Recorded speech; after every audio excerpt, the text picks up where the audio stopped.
सुप्रभातम मेरे प्यारे विद्यार्थियों, इस वीडियो में आप सभी का स्वागत है। आज की इस वीडियो में हम संस्कृत अनुच्छेद जो कि मैट्रिक बोर्ड एग्जाम की परीक्षा में 7 अंक के पूछे जाते हैं उसके विषय में हम बात करेंगे।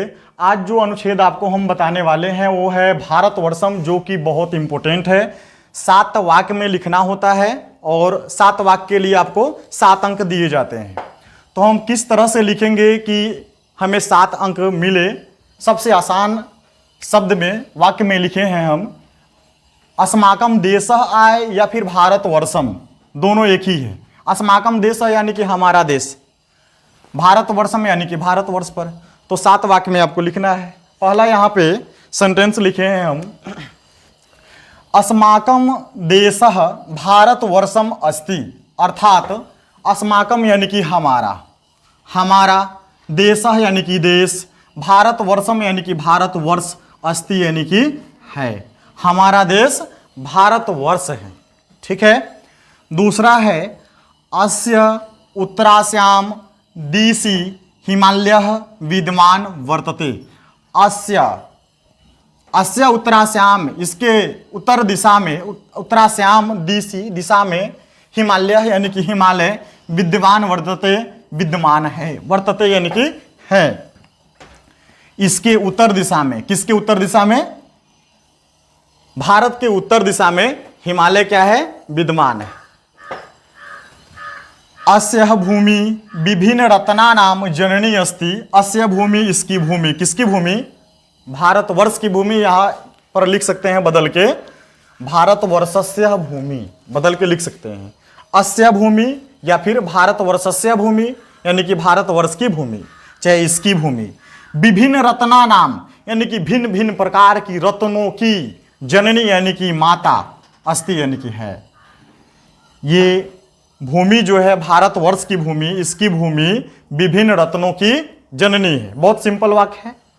आगे अस्माकम देशः कृषि प्रधानः अस्ति। अस्माकम यानी कि हमारा, हमारा देश कृषि प्रधान अस्ति, कृषि प्रधान है। हमारा देश क्या है? कृषि प्रधान है, याद रखना है। फिर अगला सेंटेंस है अस्माकम देशः धर्मनिरपेक्ष राष्ट्रः अस्ति। हमारा देश धर्मनिरपेक्ष राष्ट्र है। धर्मनिरपेक्ष राष्ट्र यानी कि कोई धर्म, कोई विशेष धर्म का न होना, राज्य का कोई एक विशेष धर्म न होना, सभी धर्मों को बढ़ावा देना, वही धर्मनिरपेक्ष बोलेंगे। तो हमारा देश जो है अस्माकम देशः, हमारा देश धर्मनिरपेक्ष राष्ट्र है, ये लिखना है आपको। अस्माकम देशः लोकतांत्रिक राष्ट्रः अस्ति। अस्माकम यानी कि हमारा, देशः यानी कि देश, लोकतांत्रिक यानी कि लोकतांत्रिक, हमारा देश क्या है? लोकतांत्रिक है। हमारा राष्ट्र यानी कि देश लोकतांत्रिक है। लोकतांत्रिक समझते हैं ना, लोकतंत्र है, जनता का शासन।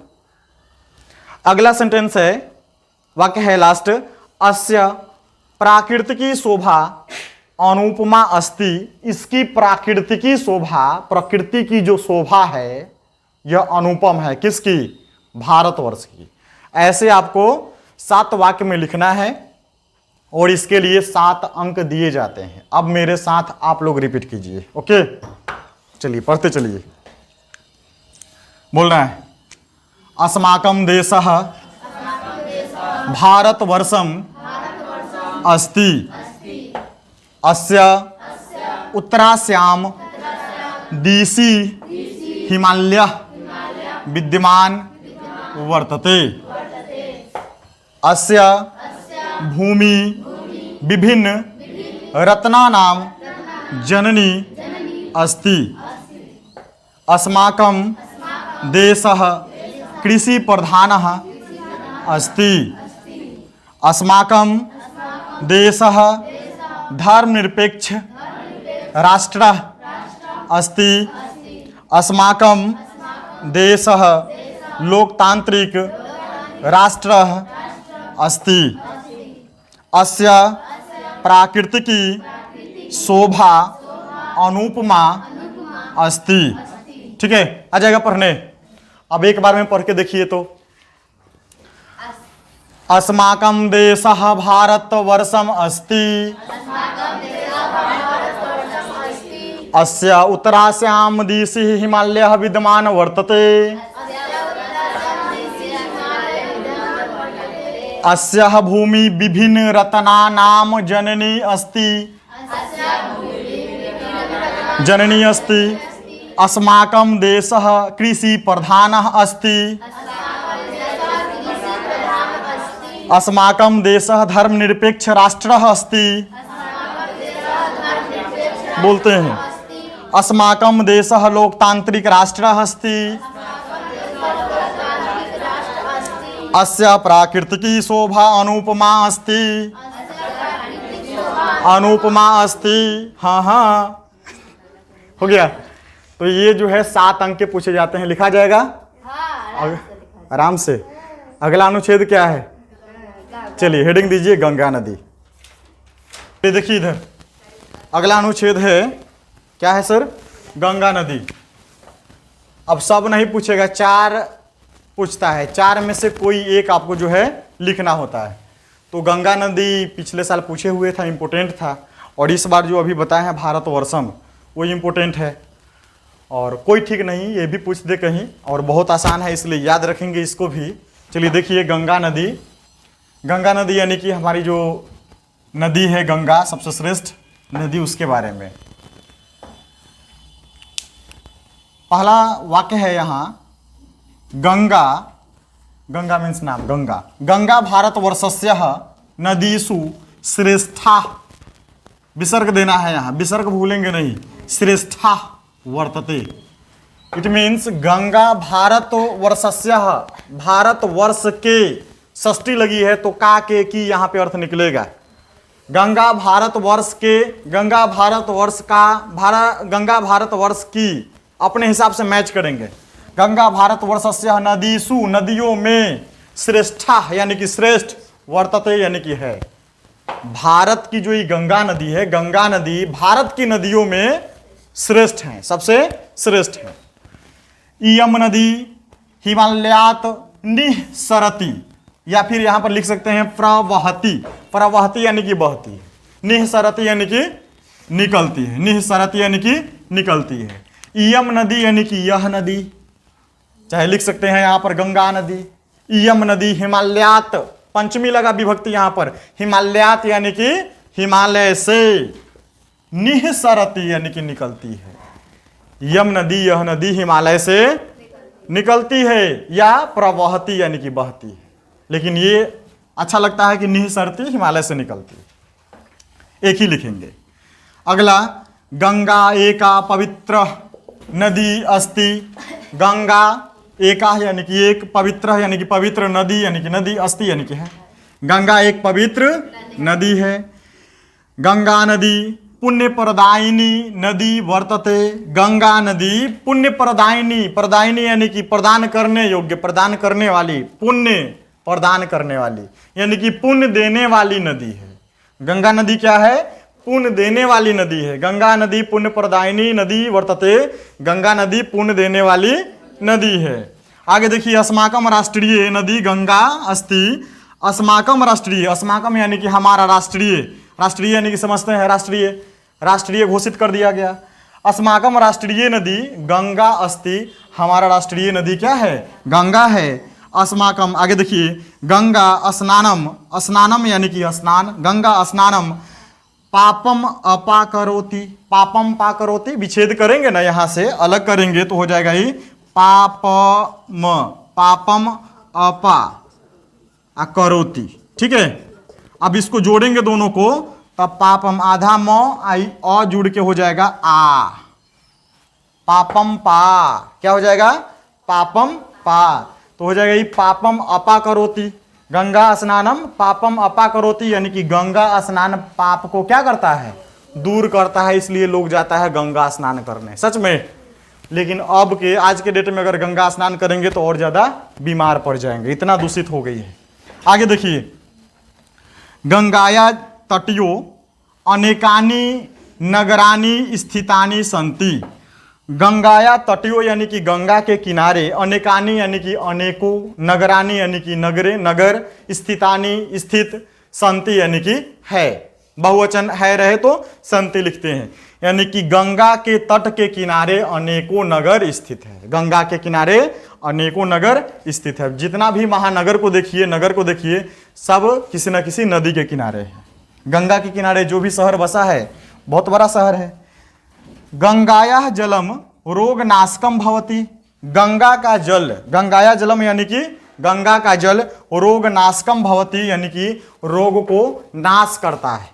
ठीक है, गंगा जलम रोग को नाश करता है। गंगा जल भर के लेके आता है, कुछ तबियत खराब होता है उसको जो है पिला देता है। लो, पूजा पाठ में गंगा जल को छिड़क देता है। ओम जलम माचमनियम शुद्ध जलम माचमनियम, शुद्ध जलम माचमनियम, शुद्ध हो गया वो, ऐसा माना जाता है। लेकिन हमको लगता है कि सबसे ज्यादा अशुद्ध कौन क्या होगा? गंगा जल। गंदा मल मूत्र सब, चमड़ा उद्योग के फैक्ट्री से जितना कचरा निकलता है सब गंगा नदी में जाता है। तो ये चल खैर अलग की बातें हैं। ये 7 वाक्य, 8 वाक्य है यहाँ पर, आपको केवल 7 वाक्य लिखना है। 8 लिख देते हैं तो कोई दिक्कत नहीं है, 7 अंक ही मिलेंगे, ऐसा नहीं कि 8 अंक मिलेगा। ओके बा, पढ़ने आ जाएगा? एक बार पढ़िए तो मेरे साथ। गंगा भारत वर्षस्याः नदीषु श्रेष्ठा वर्तते। इयं नदी हिमालयात् निःसरति। गंगा एका पवित्रः नदी अस्ति। गंगा नदी पुण्यप्रदायिनी नदी वर्तते। अस्माकं राष्ट्रीय नदी गंगा अस्ति। गंगा स्नानं पापम अपा करोति। गंगाया तटयो अनेकानि नगराणि स्थितानि सन्ति। गंगाया जलम रोगनाशकम भवति। तो ये हो गया गंगा नदी। अगला इंपोर्टेंट महत्वपूर्ण अनुच्छेद पाटलिपुत्रम आएगा। ठीक है, पाटलिपुत्रम अभी इसके बाद लिखवाते हैं। लिख लिया आप?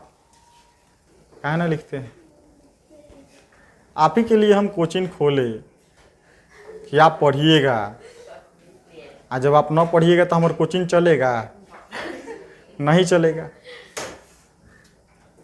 आप दिन भर पढ़िए, हम दिन भर पढ़ाएंगे।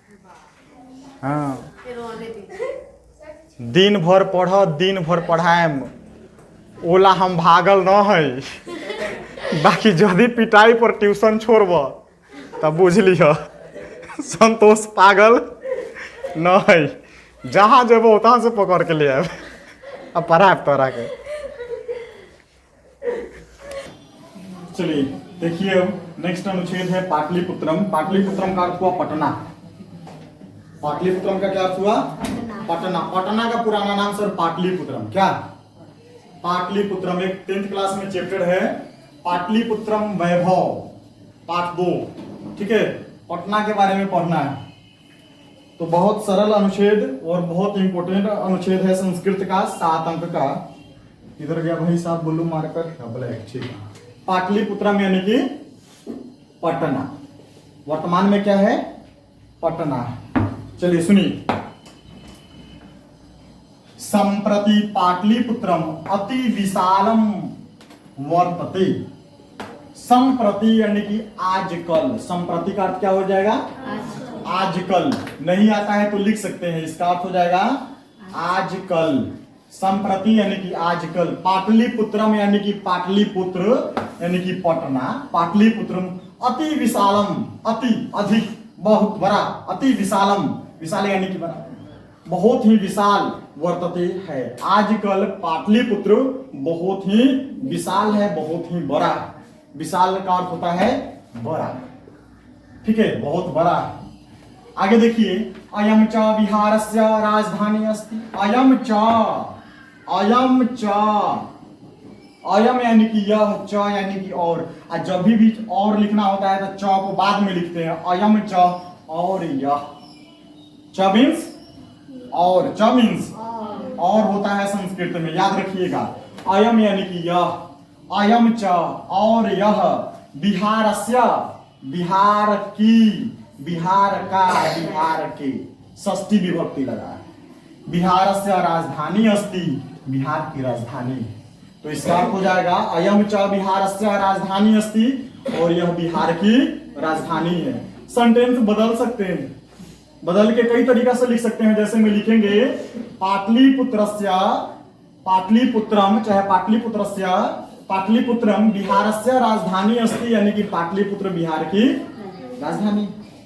आगे पाटलिपुत्रम गंगाया तीरे अवस्थितम अस्ति, पाटलिपुत्रम गंगाया तीरे, यानी कि पाटलिपुत्रम गंगा के किनारे, तीरे माने किनारे, ठीक है। तीरे मीन्स नदिया के तीरे, तब नदिया के किनारे, और गंगाया तीरे यानी कि गंगा के किनारे, अवस्थितम यानी कि अवस्थित, अस्ति यानी कि है।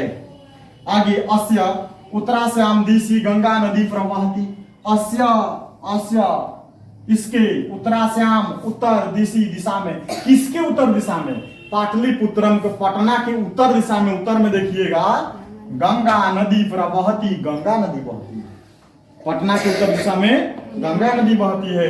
पाटलिपुत्रस्य प्राचीन नाम पुष्पपुरम कुसुमपुरम च अस्ति, पाटलिपुत्रस्य, पाटलिपुत्र के प्राचीन, प्राचीन यानी कि पुराना नाम, नाम पुराना नाम, पुष्पपुरम पुष्पपुर, कुसुमपुरम कुसुमपुर, च यानी कि और, पुष्पपुर और कुसुमपुर अस्ति यानी कि है। पाटलिपुत्र का प्राचीन नाम पुष्पपुर और पुष्पपुर और कुसुमपुर है।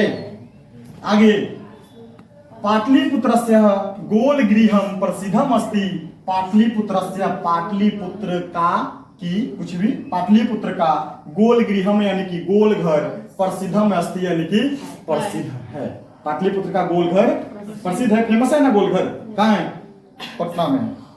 अस्य नगरस्य पालिका देवी पटन देवी प्रसिद्धम अस्ति, अस्य नगरस्य, अस्य इस नगरस्य, नगर के, पालिका देवी पालन करने वाली देवी, पटन देवी प्रसिद्धम अस्ति। ऐसा माना जाता है कि पाटलिपुत्र की, पटना की रक्षा करने वाली एक देवी है वहां पे, पटन देवी, फेमस है ना, पटना के पटन देवी। तो उन्हीं के बारे में लिखे हम, अस्य नगरस्य पालिका देवी पटन देवी प्रसिद्धम अस्ति, इस नगर की पालन करने वाली देवी अर्थात पटन देवी प्रसिद्ध है। हो जाएगा, बहुत आसान है, सबसे आसान अनुच्छेद। चलिए मेरे साथ एक बार पढ़ लीजिए सर। संप्रति पाटलिपुत्रम अति विशालम वर्तते, अयं च बिहारस्य राजधानी अस्ति, पाटलिपुत्रम गंगायाः तीरे अवस्थितम अस्ति, अस्य उत्तराश्याम दिशि गंगा नदी प्रवहति, पाटलिपुत्रस्य प्राचीन नाम पुष्पपुरम कुसुमपुरम च अस्ति, पाटलिपुत्रस्य गोलगृहं प्रसिद्धं अस्ति, अस्य नगरस्य पालिका देवी पटन देवी प्रसिद्धम अस्ति। आ जाएगा पढ़ने, आ जाएगा, अभी तो पढ़ा है। चलिए देखिए इधर, संप्रति पाटलिपुत्रम अति विशालम वर्तते, संप्रति यानी कि आजकल, पाटलिपुत्रम यानी कि पाटलिपुत्र, अति यानी कि बहुत, विशालम यानी कि बड़ा, वर्तते यानी कि है। आजकल पाटलिपुत्र बहुत ही विशाल है, बहुत ही बड़ा है। अयम च बिहारस्य राजधानी अस्ति, अयम यानी कि यह, च यानी कि और यह, बिहारस्य यानी कि बिहार की, राजधानी अस्ति यानी कि राजधानी है। पाटलिपुत्रम गंगाया तीरे अवस्थितम अस्ति, यानी कि पाटलिपुत्र गंगा के किनारे, तीरे यानी कि किनारे, अवस्थितम अस्ति अवस्थित है। अस्य उत्तराश्याम दिशि गंगा नदी प्रवहति, अस्य इसके, उत्तरा श्याम उत्तर, दिशि दिशा में, गंगा नदी प्रवहती यानी कि बहती है। इसके उत्तर दिशा में गंगा नदी बहती है। पाटलिपुत्रस्य प्राचीन नाम यानी कि पुराना नाम पुष्पपुरम कुसुमपुरम च अस्ति, ऐसे भी लिख सकते हैं पुष्पपुरम कुसुमपुरम, ठीक है, च अस्ति। पाटलिपुत्रस्य गोल गृहम प्रसिद्धम अस्ति यानी कि पटना का गोल गृह प्रसिद्ध है। अस्य नगरस्य पालिका देवी पटन देवी प्रसिद्धम अस्ति, इस नगर की पालिका देवी अर्थात पालन करने वाली देवी पटन देवी बहुत ही प्रसिद्ध है। ठीक है, हो जाएगा। पाटलिपुत्रस्य प्राचीन नाम पुष्पपुरम कुसुमपुरम च अस्ति। पाटलिपुत्र का प्राचीन नाम पुष्पपुरम और कुसुमपुर अस्ति यानी कि है। इस तरह से याद कर लेना है।